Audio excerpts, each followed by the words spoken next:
Hello, my name is Les Brown. This is Mamie Brown's baby boy, and I want to thank you so much for joining us. You know, at this particular time, I want you to, first of all, pat yourself on the back and take the time to thank yourself for becoming involved in a process for looking at your life. If there's ever time that we need to begin to stop and think and assess ourselves, that time is now. When you begin to look at the foreclosure rate that's going on in the country and the foreclosures and the bankruptcies, and in addition to that, the violence and people losing their jobs and the level of uncertainty and fear that people are feeling. And I think there's a level of stress in the air unlike anything we've ever felt before. And so just to take the time to think, to pause, and particularly not only looking at what's going on, but asking yourself the question, how's this affecting me? You know, we want to all become successful, but I've found that there's some success that's toxic success. What I mean is that you don't want to end up going after goals and dreams and neglect yourself. I want you to think about your goals and dreams and things that you want to achieve, and at the top of the list, I want you to put up there your strategy for being here. I just came from the doctor. Let me share something with you. I don't care what goals and dreams that you have. You've got to have your health in order to be here. So at the top of my list, and I'm suggesting you put it at the top of your list, your strategy, your game plan for being here. What are you going to do to take better care of yourself? That's one of the first things I want to ask you about. Because when I look at my life at 64, and I used to think people in their 50s were old, but now that I'm 64, I said, look here, people in their 80s and 90s, they're old people. My goal is to be here not only just to see my grandchildren, but to see my great-grandchildren and my great-great-great-grandchildren. But in order to be here, that's not just lip service, that's a commitment with my time, with my energy, and the choices that I make. So I want you to think about your strategy for being here, and I want you to think about your goal for securing your life in your future. See, as I get older, my goal right now is to become an asset to my children rather than a liability, financially and physically. See, I don't want to be a burden to my children. I don't even know if they like me that well. See, I love my mama. My goal and dream was to take care of my mother. I did that. I bought her a home. I took care of her until she's 89. But children, they're different today. These are different type of people up in here. You don't know what this generation might do. Now, I know they say, Darren, we love you, but I really, really want to stay in good shape and take care of myself because I don't want to be around the house and my kids saying, look here, who's going to take care of him today? All he's doing is sitting around talking to himself, talking about, yes, I can, and yes, I will, talking out of his head. No, I don't want that kind of party for me. My goal and objective is to die young at an old age. So I have a game plan. I don't like to eat vegetables all the time, but now I feel like a silly wabbit. Why? Because I realize at this stage of my life, I've got to eat more vegetables, I've got to get more rest, I've got to drink more juices, and I've got to do all of the things that make the healthy choices that will say to my body, Les, you plan to be here, I see that you're serious, so I'm going to take care of you. I do 160 push-ups every morning nonstop. Why? I couldn't do that at 15 or 20. But at this stage of my life, I've got to do those kinds of things in order to challenge my body, to stretch my body, and to indicate I plan to be here. What's your plan? What's your goal? Because if you don't have a goal for being here is not a given. When I was a kid, we used to go to funerals of old people. I can't tell you how many young people whose funerals I've gone to. I can't tell you how many. And so, and there's something about between 40 and 60. I don't know what it is about that period in time. Between 40 and 60, if you're approaching 40, I can tell you, and you already know, life begins to intensify. Things happen to you, and things happen to people you care about. Between 40 and 60, if you can make it through that period, you can take a deep breath, because most people don't make 60. Most people don't. And why? And I think it's because people just take it for granted that they're going to be here. So I want to share with you some goals and strategies as you think about your goals. I want you to visualize yourself having optimal health. Having your right mind. I used to ask my mama, Mama, every Sunday you stand up in church and other older members of the church say, I want to thank the Lord for waking me up in my right mind this morning. Why do y'all say that all the time? She said, don't worry, son. You live long enough, you'll find out. She was absolutely right. I went in the room the other day to find something. I got in there, and I couldn't remember what I was looking for. I came out, I remembered what I was looking for. I went back in, I found it. Then I couldn't remember why I was looking for it. One of my children said, Daddy, you need some ginkgo biloba. I said, what's that? She said, something for your memory. I went down to the health food store. I was walking around. The lady said, may I help you, sir? I said, I forgot why I'm here. She said, you need something for your memory. I said, I know. So they took me over to a little section, and I bought the stuff, and then I took it home. Now, I can't remember where I put it. So when I got up this morning, I said, I want to thank the Lord for waking me up in my right mind this morning. See, if you woke up in your right mind this morning, that's a good thing. I called a friend of mine the other day, Miss Williams, said, Miss Williams, how you doing? She said, baby, I'm doing good. She said, I went to the bathroom by myself, not all myself. I said, too much information, too much information. Let me tell you something, but that's a good thing. I know about that. I've been in the hospital. I know what it is not to be able to move. I know what it is to have back challenges. I know what it is to be in pain. So this thing called life, you've got your health. Let me share something with you. That's a good thing. A friend of mine, Bishop T.D. Jakes, said, if you got a problem man or money can solve, you ain't got no problem. I can agree with that. And I learned some things going through that experience. And really, I should say, growing through that experience. My goal at that time was to be here. And trust me, it's better be seen than to be viewed. Are you feeling it, brother? Up in here, up in here. So I want you to think about your goals and dreams. And here's what I want you to do right now. I want you to say to yourself, it's possible. It's possible. And I want you to follow along with this process. As you think about your goals and dreams, I want you to write this down. I'm going to give you some strategies of maintaining this possibility mindset. I want you to write down mindset maintenance. Mindset maintenance. Let me share something with you. The easiest thing that I do every year is to live my dream. That is, helping people to realize their potential, to step into their greatness, challenging themselves, reinventing themselves, to start their own businesses. I've helped over 400 people earn millions of dollars. The easiest thing I do every year is what I do on a day-to-day basis, going into prisons and juvenile detention centers, teaching young people mindset development, how to become effective communicators, how to dress like a prospect rather than a suspect. Those are the easy things that I do. Let me share with you the most difficult thing that I've ever done in my life. And that was to believe that I could do it. That's the most difficult thing that I've ever done in my entire life. To believe that I, Les Brown, who was born in an abandoned building on a floor in a poor section of Miami, Florida, with a twin brother. We were adopted. We were 6 weeks of age by Mrs. Mamie Brown, and I called myself Mrs. Mamie Brown's baby boy. All that I am and all that I ever hope to be, I owe to my mother. I saw a sign once that said, God took me out of my biological mother's womb and placed me in the heart of my adopted mother. To believe that I, Les Brown, who was labeled educable mental retarded, put back from the 5th grade to the 4th grade, failed again when I was in the 8th grade, to believe that I had the ability to live the life that I'm now living. No one could have told anybody who knew me, including myself, looking in on us when Mrs. Mamie Brown was raising us in a poor section of Miami, Florida called Liberty City in Overtown, that I would be who I am right now. I didn't even know that. And I want you to think about your goals and dreams, and I want you to expand them. Why? Because it has been said that most people fail in life not because they aim too high and miss. No, most people fail in life because they're just like I was for 14 years. They aim too low and hit. And many never aim at all, not at all. They just go through life surviving. Someone said that many people die at age 25 and don't get buried until they're 65. I was talking to a friend of mine named Rosia, and I said, Rosia, how you doing? And she said, let me tell you something. Life is a mess. I said, girl, what are you talking about? She said, my life is a mess. She said, you know what? She said, I just was sitting up here thinking, I haven't lived. I haven't lived. She said, I've been working hard all my life, paying bills and taking care of my children, and my children are gone, and I've just been thinking, I haven't done anything. She said, when I die, I don't want when people view my body, I don't want them to say, oh, she had a funny expression on her face. I said, what do you mean by that? I don't want to have an expression that I'm mad. Because if I died right now, I would be mad. I said, why? What are some of the things you'd like to do? She said, travel. I would love to travel. I'd like to see the pyramids. I've never been to Paris. I want to go to Paris. I've never been there.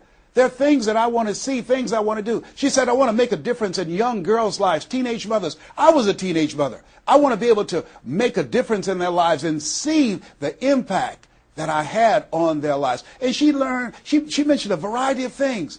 And I remember a story about a lady who went to the doctor, and she was diagnosed with terminal cancer. And she came home, and she was sitting at a table, and she was drinking some coffee, and all of a sudden, she just looked up and she said, "I refuse to die an unlived life. I refuse to die an unlived life." And she decided that she was going to live. That up to that point, her life was for her family, for her children, for her husband, but she had left herself out of the equation. Have you ever done that? I remember at a period of my life, I was going to work, and I was working on a job that I hated. And at the same time, I was praying that I wouldn't get fired. I was praying that I wasn't laid off. I was miserable. Nobody was holding a gun to my head, but I showed up every day, and I used a flimsy excuse. Well, I got to pay the bills. I've got a car payment I have to pay. I have a family. I have children. I have a car note, and I have a mortgage note I have to pay. I've got to survive. I was showing up for a paycheck. Ladies and gentlemen, that's not living. And a friend of mine said, "You know when people change?" And I said, "No." He said, "When they get to the point when they say, 'I've had it. I've had it.'" I think the only reason that you're listening to me right now, the only reason that you're watching this webinar, that there's somewhere in your heart of hearts that you've said, as you looked at your life, you said, "I've had it." And not only have you said, "I've had it," but you said also in your heart of hearts, "I can do better than this." And let me share something with you. You can. Because if anybody told me, and I'm going to share some things with you that I've done, not for the purpose to impress you, but to impress upon you what the possibilities are when you work on your mind and have mindset development. Because I've found that how people live their lives is a result of their state of mind. It has been said, you don't get in life what you want, you get in life what you are. So part of the process, number one, is expose yourself to positive messages.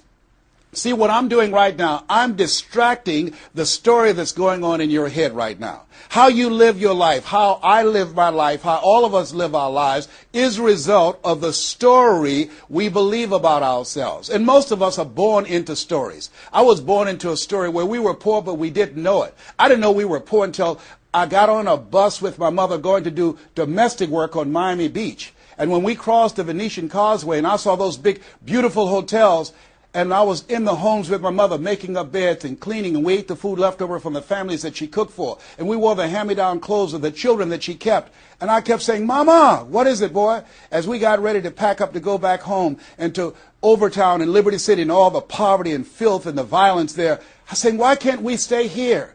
Why can't we stay here?" She said, "Leslie, we can't." "Why?" "Because we can't." "Why, Mama? Why can't we?" She said, "It's just the way it is. Now shut up." And I kept saying to myself, why is that the way that it is? And I guess I was okay for Wesley and Margaret Ann and Leonard and Angelo and Sharon and Linda, but it wasn't okay for me. I was curious. I wanted to live like Mr. Swiderski lived. I wanted the big car that he had. I wanted that big home that he had. We lived in a 2-bedroom apartment. It was 7 of us, plus Mama.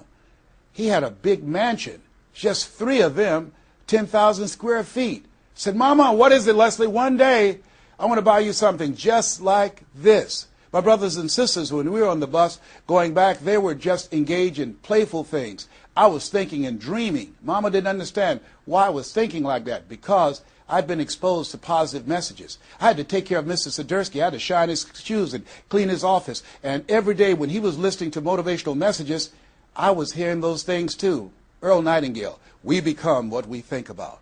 All of us are self-made, but only the successful will admit it. In order to be successful, you must be willing to do the things today others won't do in order to have the things tomorrow others won't have. Your mind is a machine. You must program yourself for success. Wow. When I heard those words, I said, wait a minute. I can program my mind for success. I can program my mind for wealth. You can too. Trust me. I've earned over $55 million in the last 28 years. Anybody told me that I would be doing what I'm doing right now? I spoke recently in Sweden. They paid me 40,000 euro for an hour speech.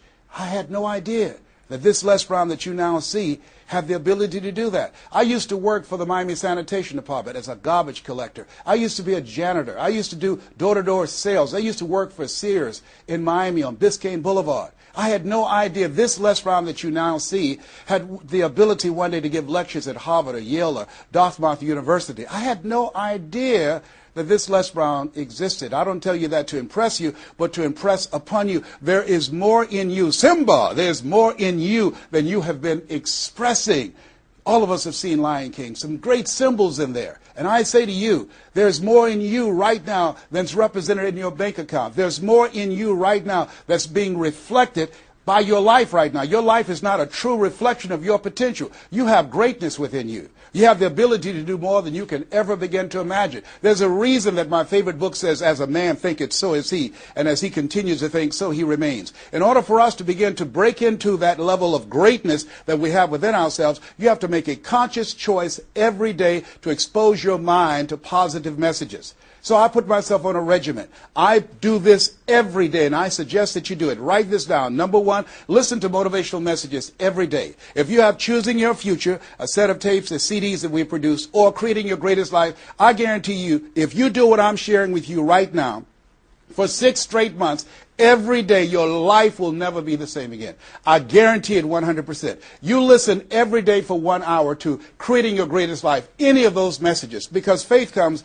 by hearing and hearing and hearing. What it will begin to do is interrupt the story in your mind. It will override the story that you believe about yourself. It will distract all the negative thoughts that you have that's holding you back, that held me back for 14 years. When I used to go see the #1 motivational speaker on the planet, Zig Ziglar and Tony Robbins, and my heart said, I can do that. I love to help people. I'm just like my mother. And then my mind would ask how. And I went from my heart to my mind. And my mind would say, Les Brown, you don't have a college education. Les Brown, you've never worked for a major corporation. Les Brown, you were labeled educable mental retarded. They call you DT, the dumb twin. You're not as smart as your brother.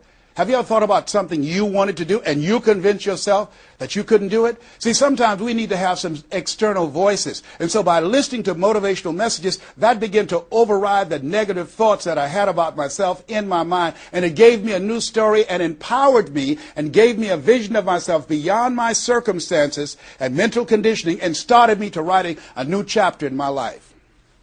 And so now, money will never be another issue for me. And that was an issue for most of my life because I didn't know what I didn't know and I thought I knew. So one you have to do is that you have to have a mindset development strategy where you are deliberately taking an hour every day listening to a motivational message. Every day. Here's something else. Read 10 to 15 pages of something positive every day. Why? And read it with conviction and stay focused. 10 to 15 pages every day. This is 7 days a week? Absolutely. Absolutely. Every day, McDonald's know that you know where they are.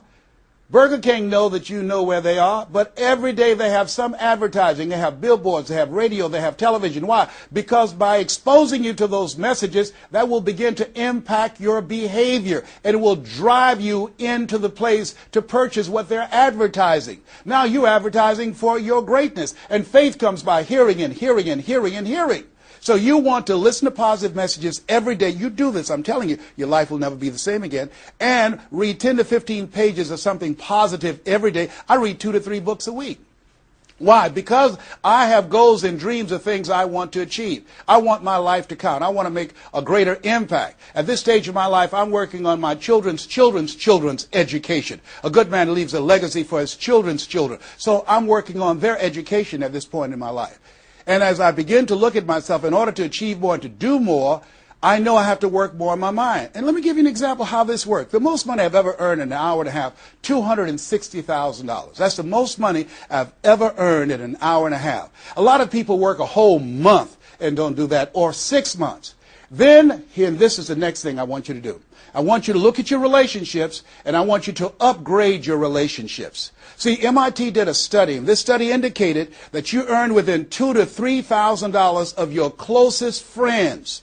Not only did I start reading books every day and listening to positive messages, but I separated myself from my friends who did not have goals and who did not have dreams. Why? Because people rub off on you. It's called a mind virus.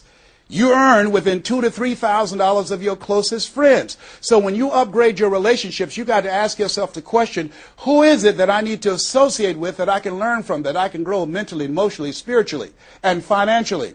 by aligning myself with another person that I can learn from. And Dr. Dennis Kimbrough said, if you're the smartest one in your group, you need to get a new group. Whoa, think about that. I was the smartest one in my group.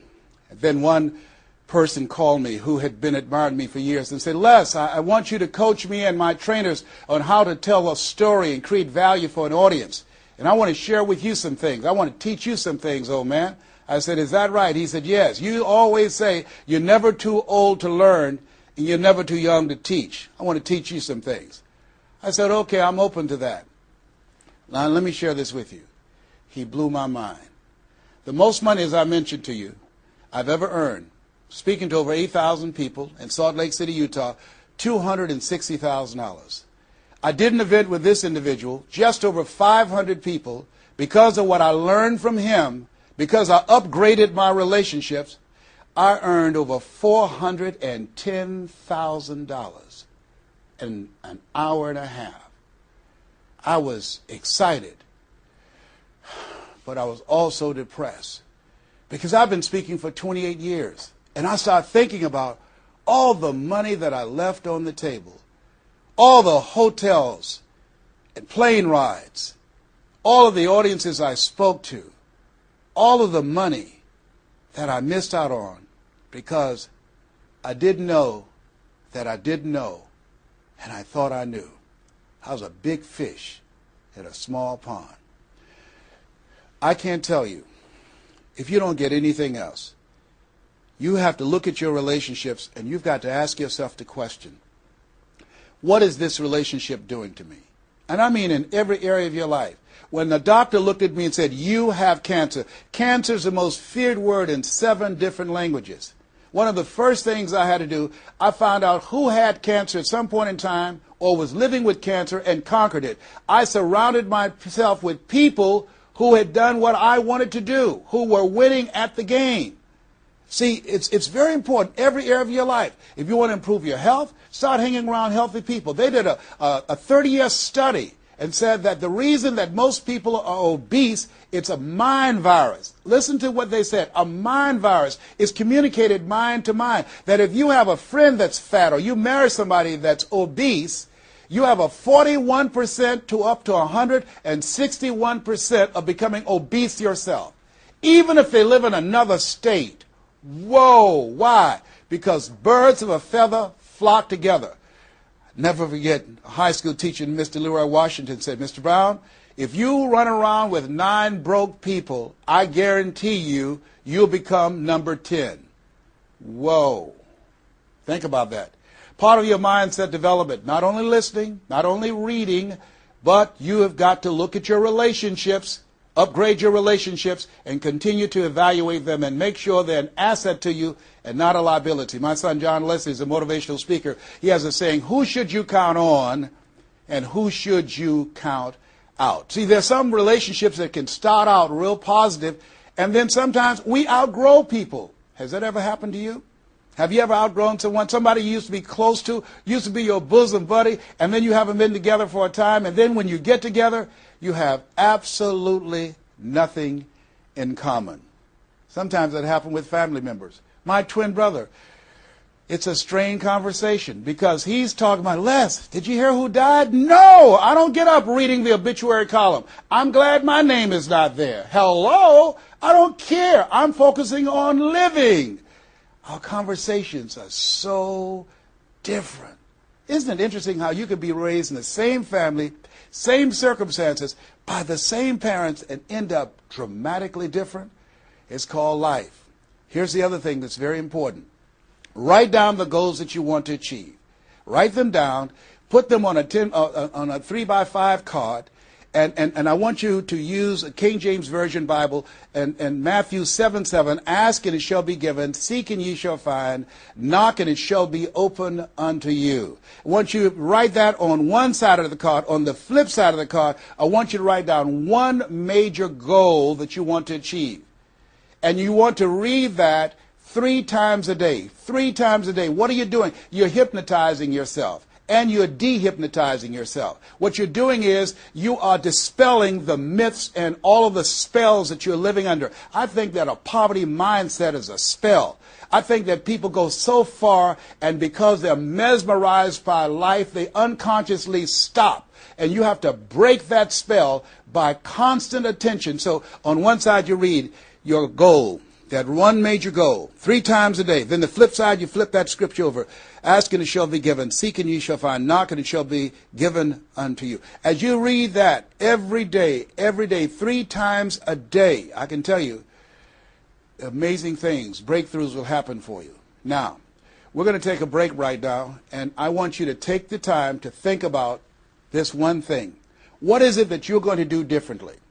Because in order to do something you've never done, you've got to become someone you've never been. You've got to be willing to give up who you have been to give birth to who you can become. I want you to take the time and write down one radical change that you're going to make about you, and you know if you do that, your life will never be the same again. This is Mrs. Mamie Brown's baby boy, Les Brown. We're going to take a break right now, and we'll be right back.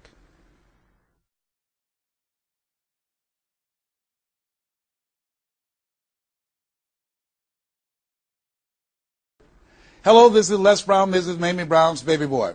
I hope you took some time to really go within because, see, no one knows you like you. You know what it is that you need to work on. I mean, one of my main issues that I had to dramatically change about myself was I had to develop courage. I used to go see people do things. I saw speakers on stage. My heart would say, I can do that. But I didn't have the courage to stand up for myself. For 14 years, I procrastinated. For 14 years, I kept myself as a spectator sitting on the sidelines. And then I saw a speaker, and he was so boring, the room was as quiet as a graveyard between funerals. And I said, whoa, if he can do it, I know I can do it. And because I saw what he did, and his brother-in-law was sitting next to me, and he said, you ought to be that boring and earn the kind of money he earned. I said, how much did they pay him? He said, $5,000. I said, $5,000? He's only been talking for about 45 minutes or an hour. He says, that's how much they make. Now, I wasn't earning $5,000 a month. I said, wait a minute. If he can do that, I know I can do that. Have you ever done that before? He gave me courage. And so at that moment, now that was a decision. I didn't have to have his example of somebody that was less talented than I was to give me the courage. I should have had the courage to stand up myself, to believe in my own stuff. But the truth of the matter is, I didn't. And I can't unscramble those eggs. I cannot pull those years back. I cannot recapture those 14 years. Maybe, that's my favorite book says, forgetting those things which are behind, reaching forth unto those things which are before. And press toward the call of your higher calling. Press toward that mark of your higher calling. And that's what I do. That's what I do every day. I have to continue to work up the courage. I remember going in to do a presentation before a group of educators. I was the only one there without a college degree. And I had to talk to myself. I went into the bathroom and I said, Les Brown, let me tell you something. What do you care about the fact they have MBAs and PhDs? That only means pile high and deep to you, and not any disrespect for credentials. They're very important. But I had to get myself together. Hey, look here, you can't go in there worrying about what they have. Just bring what you have. You got 7 children you got to take care of. You got a mother you have to take care of. And you have something to say. You have some talent. You have some abilities. You've got to believe in yourself. You've got to stand up. You can't punk out now. You can't fold now. See, sometimes you have to talk to yourself. It might be the most intelligent conversation you will ever have, talking to yourself. So that radical change, it doesn't happen overnight. You can make the decision, but you've got to stay on top of yourself every day to come from and live your life from a place of power, courage, and faith, as opposed to being a volunteer victim, as most people are, volunteer victims. Here's something else. Get an accountability partner. Get someone that's like you, a like-minded, like-hearted person, that you have similar goals and dreams, and you hold each other accountable, and you talk with each other on a regular basis. And if you can, join a mastermind group of other supportive mindsets of individuals who are working to improve themselves, who are stretching and challenging themselves. And here's something else, a worthwhile investment. find yourself a coach. Find someone in your industry, find someone in your area of interest that you can invest in yourself and have an accountability coach. I have a coach. I spend over $100,000 a year on my personal growth and development on my coach. Why, Les? You're Les Brown. You were selected one of the top 5 speakers in the world. You got the Heise Award from Toastmasters International and the National Speakers Association. You're one of the highest paid speakers in the world. Why would you need a coach? If you ever watch Tiger Woods, who everybody would say arguably one of the greatest golfers on the planet today, whenever he swings, you will see him look at the ball, and then he'll look to the right to look at his coach. If Tiger Woods needs a coach, what do you need? What do I need? Here's something I can tell you that I know. You can't see the picture when you're in the frame. You can't see the picture when you're in the frame. Most people fail because they don't know that they don't know, and they think they know. Einstein said, the thinking that has brought me this far has created some problems that this thinking can't solve. See, what got you where you are right now? Your best thinking has produced the level of money that you have, your level of accomplishment, the growth of your business, or the lack of. Your best thinking has produced that. Own that. Face that and get some help. One of the things I teach, ask for help. Not because you're weak, but because you want to remain strong. And ask for help. And don't stop until you get it. And so take the time and find someone that can coach you. Find someone that will have the courage to tell you what you need to hear and not what you want to hear. And that's what I have in Mike Williams, who's been my coach for the past 38 years. And I shudder to think what would have happened to me. I used to be a disc jockey, Les Brown, the man about town, LB, Triple P. There were none before me, there will be none after me. Therefore, that makes me the one and only. Young and single, love to mingle, certified, bona fide, duly qualified to bring you satisfaction and a whole lot of action. I was bad, baby. Yes, I was. And this guy said, Les, you're more than a disc jockey. What are you talking about? Man, if you can entertain people and don't see them, if you can reach people, Les, through this microphone and you can't see them, what can you do if you could see them? If you can entertain them, you can educate them. You can empower them. If you can be Les Brown, the man about town, and you can swim to the bottom of the deepest ocean or climb to the mountain, the top of the highest mountain, no matter where you go, they'll be talking about me, LB, Triple P. If you can come up with all of that kind of gobbledygook garbage, what could you do if you sat down and you started thinking and doing editorials about things that's maintaining our detriment? What could you do to inspire people to register to vote? What could you do to begin to impact public policy? You've got to get a larger vision of yourself. I said, Mike, I never thought about myself in that way. See, has anybody ever seen something for you that you didn't see it for yourself? I didn't see that for myself. Maybe that's why my favorite book says, eye has not seen, ear has not heard, nor has entered the heart of mankind what God has in store for you. Because of what he saw in me, he inspired me. He gave me a vision of myself beyond my circumstances, beyond my mental conditioning, and beyond the job where I was, because I thought I was just a disc jockey. I love that. I'm master of microphone. You drop me in any city, I can master a microphone. I can turn a city upside down with a microphone. But I had more in me than I was expressing, and I did not know it. And because of his encouragement, I became a community activist. Because of his encouragement, I started doing a talk show called Voice of the People. Because of his encouragement, when I got out of radio, I ran for the Ohio legislature, and I was elected. And because of his encouragement, I passed 14 bills my first term. Because of his encouragement, I was elected 3 times and became the chairman of the Human Resource Committee. Because of his encouragement, I became a public speaker. Because of his encouragement, I became an author. Because of his encouragement, I did a show for King World called The Les Brown Show, and they paid me $5 million, $2 million not to speak. Because of his encouragement, I produced specials for PBS, public television. They said, you couldn't do that. You don't have a college education. It's educational television. Because of his encouragement, I did so many things I had absolutely no idea that I could do. I encourage you to live full and to die empty. There's more in you right now than just working on a job where they pay you just enough to keep you from quitting and you work just hard enough to keep from getting fired. And when you make the decision and identify that key area of your life that you need to make a radical change, things will begin to open up for you. Now, here's the other thing that's very important. Once you identify your goal, I want you to get, if possible, a visual picture of your goal. My major goal was to buy my mother a home. I got the picture of the home with a 12-foot swimming pool and a basketball court on a golf course. I bought that home for my mother. It cost just over $400,000, 10,000 square feet. I had a picture long before I had the money and the down payment to get it. My goal was to be known nationally and internationally as a speaker. I had that goal. I had a card that I had on one side, asking and shall be given, seeking ye shall find, knocking and shall be opened. On the other side I had, I'm the world's #1 orator. I produced that result in my life. I had a goal of becoming a talk show host. I used to watch Phil Donahue, and I put my picture on the screen of the television as I listened to the program. I visualized myself there, and I was called by King World Production, and I had my own talk show. Well, it was the highest rated, fastest canceled talk show in the history of television. Well, at least I had one. It's called life. Now, here's something else. You will fail your way to success.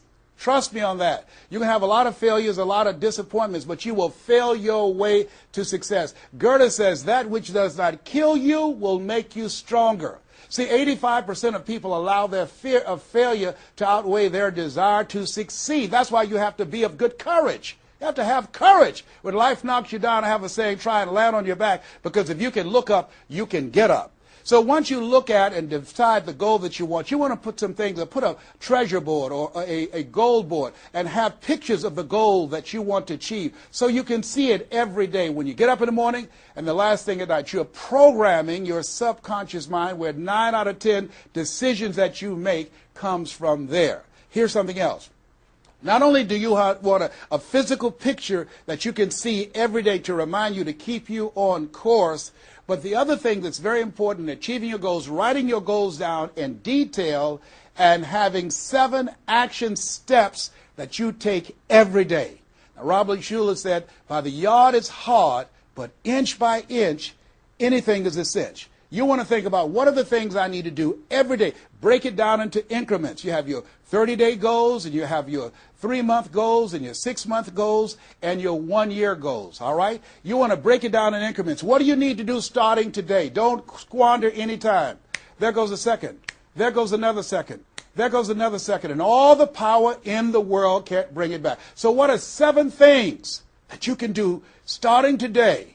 And then once you do those 7 things, then you work on all the other stuff. But what are the 7 most important steps that you can take that can move you in the direction of your goal? And when I decided to become a speaker, I started memorizing quotes every day.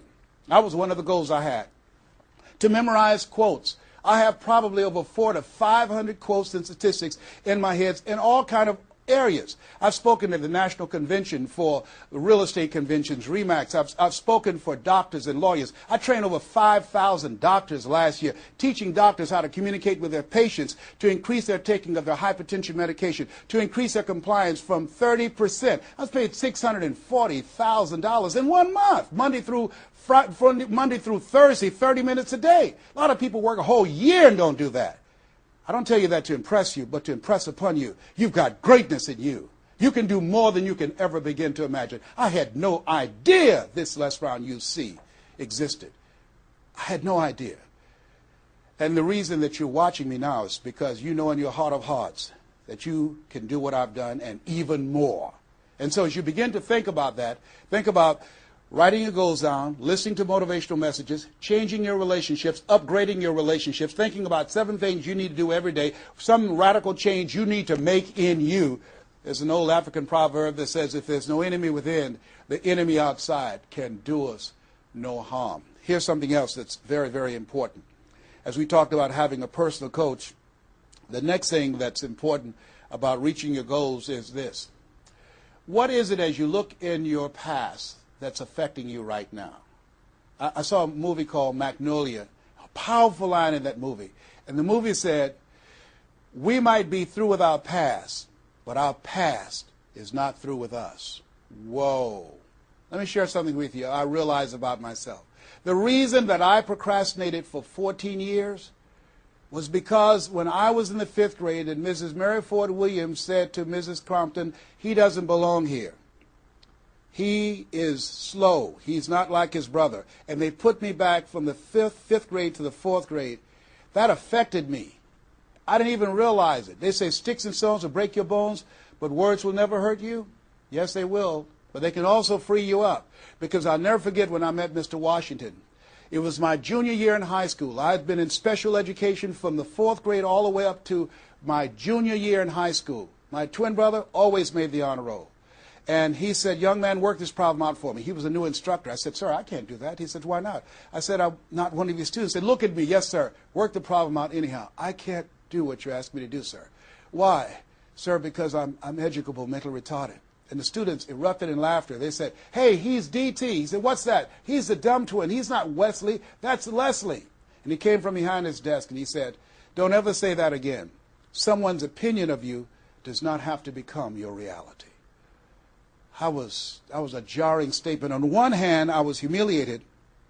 But on the other hand, I was liberated because he looked at me with the eyes of Goethe who said, look at a man the way that he is, he only becomes worse. But look at him as if he were what he could be, then he becomes what he should be.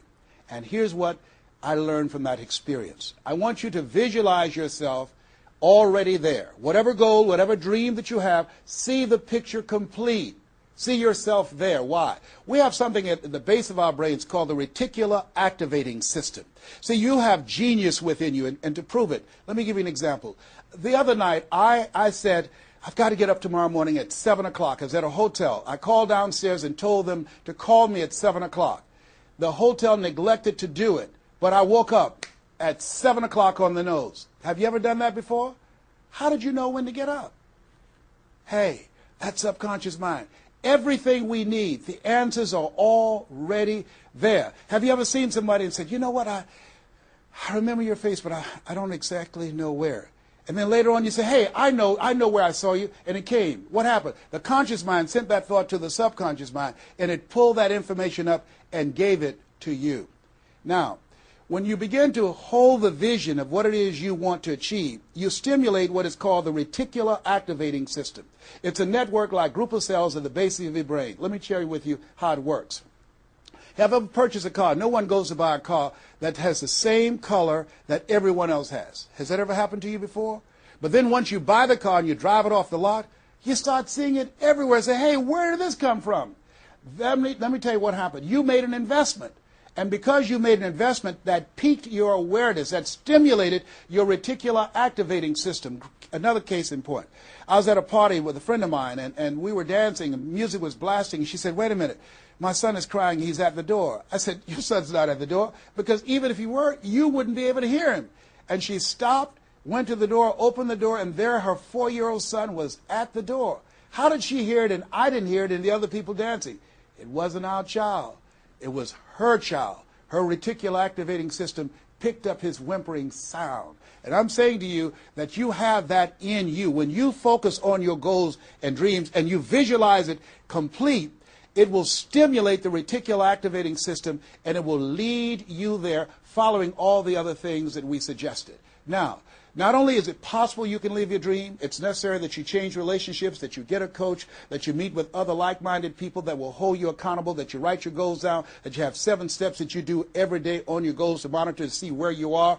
But you've got to take full responsibility. If everything works out for you, fine. If you have the money, fine. If you can get the help and support of friends and family members and your spouse, great. But if you don't, all of those things are minor things. The major key to your reaching your goals is you. Nobody's going to work on your dream harder than you. Trust me on that one. You've got to take responsibility to make it happen. If it happens when you come out the gate, fine. But if you fail, so what? Come back again and again and again and again. If it's something that you love, if it's your passion, until you do it. George Bernard Shaw said, the people that make it in this life, they look around for the circumstances that they want, and if they can't find them, they create them. Here's something else. It's hard. When I bought the first home for my mother, and I didn't do a title search, and a guy sued me, And I had to move out from the big, beautiful home I bought her to a roach-infested home I moved her out of. And the neighbors came out and said, Mamie, y'all back? Yes, what happened? My boy lost a house. He didn't do a title search. And we had to get out. They foreclosed on the house. He didn't have the $50,000 to pay the guy who put a lien on the property. It was devastating. But let me tell you something. It was worth it. Because I came back. 90 days later, I got a bigger and better house. 90 days later, I stayed focused on the goal. And that's the thing that you want to do. Stay focused on your goal. Keep the main thing the main thing. You're going to have distractions. That's a part of the process. It's not there to stop you. It's only there to challenge you. You want to grow through it. You know, I think it was Robert Schuller who said, tough times never last, but tough people do. Keep the main thing the main thing. You're going through hell? Don't stop. Keep moving. Keep on moving. Don't stop to talk about it. Keep moving. That's the name of the game. Keep on swinging. One of my favorite movies is Cool Hand Luke and Paul Newman. I don't know if you've ever seen the movie, but there's a scene where Cool Hand Luke is fighting a guy, big dude, just kept knocking him down. Bam! That kept on knocking him down. Cool Hand would get up, he'd knock him down. Bam! And pretty soon the guys was feeling sorry, say, stay down, Cool Hand, stay down. Cool Hand Luke would get back up again. Guy would knock him down. Bam! The guy would say, stay down, man, stay down. Cool Hand would get back up again. The guy would knock him down. Bam! And after a while, the guy got tired of knocking Cool Hand down. And Cool Hand stood up. Everybody had walked away, and he was still swinging in the wind. Swinging. Nobody was there but him. That's who I am. Cool Hand Luke. That's who you want to be. Cool Hand Luke. You keep on swinging, and the universe will yield to you. It will dispatch angels to come rescue you and say, back off. Give him what he wants. Give her what she wants. Let's go find a wimp today. That's the way life is. It's hard, but it's worth it. What will make it worth it for you? Nietzsche said, if you know the why for living, you can endure almost anyhow. I want you to take the time and write down 12 reasons on why you won't fail. Because when the tough times come, and they're going to come, when life hits you on the blind side, and that's going to happen, your children start going crazy, or someone you thought you'd be married to for the rest of your life, like I went through, and they decide they want a divorce, called life. What is it that can keep you going? Your reasons will be your rod and staff to comfort you, to take you through that process. I can tell you it's possible. You can live your dreams. It's necessary that you surround yourself with people you can learn from and grow from, that you write your goals out, you work on them every day, that you have a made-up mind, I'm going to make it.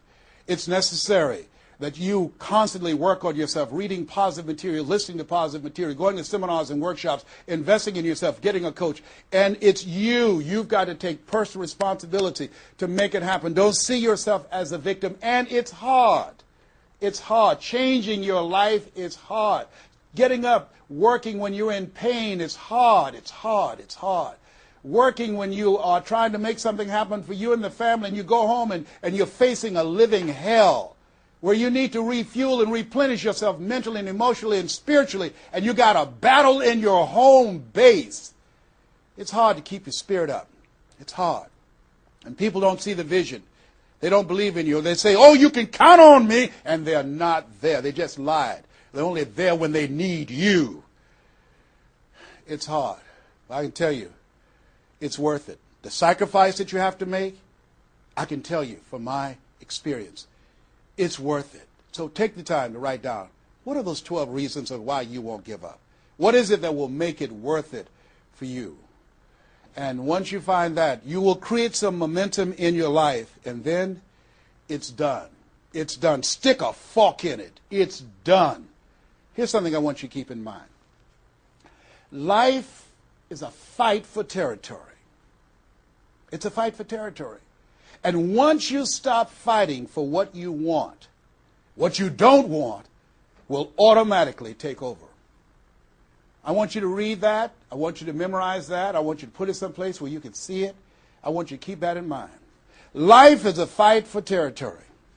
And once you stop fighting for what you want, what you don't want will automatically take over. Once you stop fighting for financial freedom, I am cancer-free, I'm debt-free, and I'm drama-free. I have the faith to call forth those things that be not as though they were. I'm fighting for my peace of mind. I'm fighting for my freedom. I'm fighting for my children's children's children. I'm fighting to create a brighter tomorrow. I'm fighting to make a difference in life. I'm fighting to make my print, to leave my mark. I refuse to die and unlive life. And that's what you are doing right now. You're saying to yourself, I refuse to die and unlive life. I want my life to count. I want my life to mean something. I want not to be a burden to anybody. I want to control my own future, to write my own check, to control my own destiny, to do what I want to do when I want to do it, not to answer to anyone else but myself. You have it like that. The only reason you're watching me is because we're cut from the same cloth. We're branches of the same tree. The only reason you take the time to invest in your time, your money, and your energy to just stay here and focus right now, because you feel me in your heart. Where your heart is, there your treasure is also. As a man thinketh in his heart, so is he. And I say to you, keep in mind what I said. Life is a fight for territory. And once you stop fighting for what you want, what you don't want will automatically take over. Jim Rohn said something I love. He said, when the end comes for you, let it find you conquering a new mountain, not sliding down an old one. No. Life is too short and unpredictable, as Helen Keller would say. Eat the dessert first. Don't let it find you sliding down the same mountain. I don't know what your goals are. I don't know what your dreams are. Here's what I know about you. You have greatness within you. Here's what I know about you, and I don't even know you, but based upon my own experience, you were chosen on purpose for a purpose. 1 out of 400 million sperm. You have greatness within you, but greatness is a choice. It's not your destiny. It's a choice that you have to make every day. Choose ye this day whom ye shall serve. The mediocre part of yourself or the greatness that you were chosen for. This has been Mrs. Mamie Brown's Baby Boy. I hope you've gotten some value out of this. It's been a plum-pleasing pleasure as well as a privilege. God bless you. God bless your dream. And God bless the greatness that is in you. The world needs you, and we need you now. And so it is.